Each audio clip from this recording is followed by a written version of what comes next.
cabdiweli maxamed xasan waa wiil yar oo da'diisu tahay 16 jir balse aan haysan hooyo walaalo iyo ehel kale toona marka laga reebo aabihii oo dhimashadiisa xaqiijiyay xilligan cabdiweli waxa uu dhexda u xidhay baadi goob dheer oo uu ku baadi goobayo qaybta kale ee ehelkiisa cabdiweli waxa uu ku soo koray kuna soo barbaaray magaalada Dhahar ee gobolka Sanaag halkaasi oo aabihii keenay isagoo da'diisu xilligaasi jirtay 2 ilaa 3 sano balse cabdiweli hooyadii oo xilligaasi aabihii kaga soo qaatay xamar oo uu noo sheegay inaanu haatan garanaynin magaca hooyadii qabiilka ay tahay eheladeeda iyo halka ay ku sugan tahay toona isagoo cabdiweli arrimahaasi ka hadlaya waxa uu ku bilaabay magacay waxa weeye cabdiweli maxamed xasan hooyo waxa ugu dhacay aabahay anigoo yar ayuu keenay wadanka Boosaaso siiba aniguna aqal ma lahayn meelaha 2 sano ama 3 sano waa jiray aan wuxuu keenay Dhahar wuxuu ahaan jiray wadaadada wareego dadka quraanka ku akhriya markiiba wuxuu gursaday islaanta koorti gursaday ani islaantii ma korin wuxuu ii keenay islaan oo joogtay Dhahar islaantii ayaa soo korisay la joogay odagii maxaa la dhahaa Safiya Faarax tooyo abartaas soo korisay la kharasiye intaas soo leekisay odagii islaam buu gursaday islaantii waa odag waa dhintay islaantii anigu odagii xabad baa ku dhacday isagoo wuxuu joogaa magaalo tuulo la dhaho yaka waxa ku taala Karkaar oo meel iska fadhiya tooyo niman xabas la oriyay u yimaaday ومركز وسكعد وكعي أي حبته كل عذي وتكل عذي هالكي بالقاضي ودنتي إسلام تسوى أنو أنت حسب مغلي وحق أمهين وحورة أمهين محمد حسن محمد وحودا في ما قرنين وان واوين هذي وقري وحمد مغلي إسلام بوقبي كان مركز سام باديتون شوتك إسلام تبى نقول معرقاو إسلام تبى مركز وحيش يكتين وها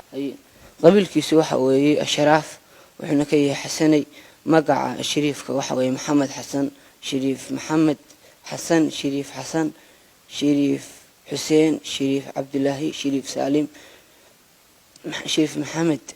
cabdiweli maxamed xasan waxa uu xogta ugu badan ee ku saabsan aabihii uu ka helay aayadii oo ku nool magaalada Ceergaabo balse iyada lafteedu aan xog sidaasi u badnayn ka hayn marka laga reebo magaciisa qabiilkiisa iyo dhowr kamida caruurtiisa oo xilligaasi xiriir la sameeyay kuwaasi oo 2 kamida ku nool yihiin dalka Canada waxa intaasi dheer ee uu cabdiweli helay ayaa waxa kamida sawir aabihii oo haatan u ah wehelka kaliya ee uu haysto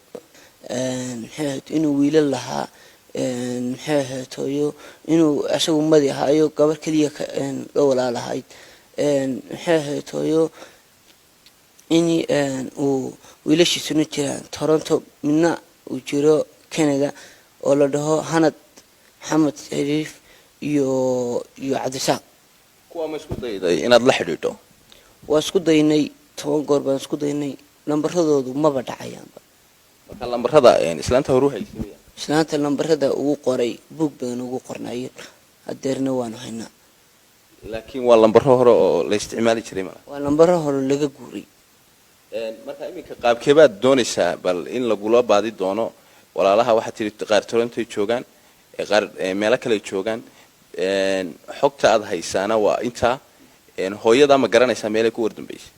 hooyadii sida ila sheegay waxa la yiri hooyada adigoo yar waxba wuxuu kaaga soo qaatay Muqdisho hooyadii magaceeda baan tiriye ma garanay waxba tahay ilaahay wixii ii soo hela ilaahay khayr ha siiyo ilaahay baan baryayaa in la helo ma sha Allah ilaahay baan baryayaa in la helo garamaayo wallahi sawirka aabahay waxaan ka hayaa sawirkan aabahay iyo waxaan ka helay aayadii baan isisay sawirka waxa laga yaabaa inuu galay 2003 tooyo wuxuu ku galay Boosaaso waxaad ii sheegtaa da'daadu iminka haatan intee jirtaa da'deedu waa 16 jir waayahay hadii ayba ku soo baadi doonaan oo ay ku arkaan ama ku gartaan ama aabahood markay maqlaan ku gartaan xagee kala soo xiriiri karaan waxay la soo xiriin karaan number hooyadii magaceeda waxa la madiina cabdi faarax waa gabadha haatan gacanta ku haysa cabdiweli maxamed xasan waxayna dhankeeda faahfaahin ka bixisay xogta ay heshay muddadii uu cabdiweli baadigoobka ugu jiray eheladiisa. madiina cabdi faarax waxaan joogaa magaalada Ceergaabo waxaan gacanta ku hayaa cabdiweli maxamed shariif xasan cabdiweli waa inay yar oo dhibana ah oo maxaan ku iraahdaa qof walba oo dareen ku jiro islaamnimo ama qiiro ay ku jirto oo ubad ka dareemaya oo dareemka dhibta ku sugan yahay waa inay yar oo isagoo yar aabihii uu dhintay hooyadiina oo aabihii ka soo qaaday wuxuu ka soo qaaday hooyadii warka saan ku helay anigu cabdiweli hore uma noqonin muddo iminka 2 bilood ah ayaan xogtiisa iyo warkiisa aan gacan ururinayay uuna ila noolaa aniga sidaan ku noolaa ku ogaadina waxay ahayd si yar inay yaraan dhalay bay saaxiib ahaayeen isla leeyihiin markuu magaalada yimi Ceergaabana muddo 4 bilood ah ayuu ku sugan yahay hooyo la'aan buu ku weynaaday iyo aab la'aan ilaahay islaamkiisii ayuu uga dhigay waalid oo soo koriyay maanta halkan buu joogaa aabihii wuxuu ku dhashay Oromiya ka tirsan tuulo ka tirsan oo ay isku hayaan Soomaalida iyo Oromadu oo leh balbaleeti buu ka soo jeeday wuxuuna ku barbaaray Muqdisho wuxuuna ku lahaa xaafadda Soos buu guri ku lahaa oo uu deganaa intii ka dambeysay adigu ilaa 2001 xogta saan ku helay ayuu joogay Boosaaso kulana intaan xogta hayno 2005 waa la dilay cabdiweli anigu gacanta ku hayo minka halkii hooyadiis baan joogaa waxaan ka been umada ka codsanay wixii garanaya aabihii oo aqoon u leh laakiin maadaama qoladiisii inuu ahaa ashraaf oo casaani ka sii ahaa baan xogta ku helay walaalihii hanad maxamed shariif xasan oo jooga Norway iyo cabdirasaaq maxamed shariif oo jooga Toronto labada wiil baan maqlay dad kale faro badan oo gabadh Jamiilo la yiraahdo Jamiilo oo bayna jirta oo ku qoran aanu haynayna qoraalkeedii hablo faro badan oo meel ku qoran laakiin muhiimaddu waxa weeye cidii aragtaba inay cabdiweli soo gudbiso waxaan ku iraahdaa qof oo la soo xiriiro waxa weeye 063 428 5532 lambarka baa laga helay cabdiweli ilaa goormaad adigu rajaynaysaa inaad gacanta ku sii hayso maadaama aanu ehel kale iyo cid kale anigu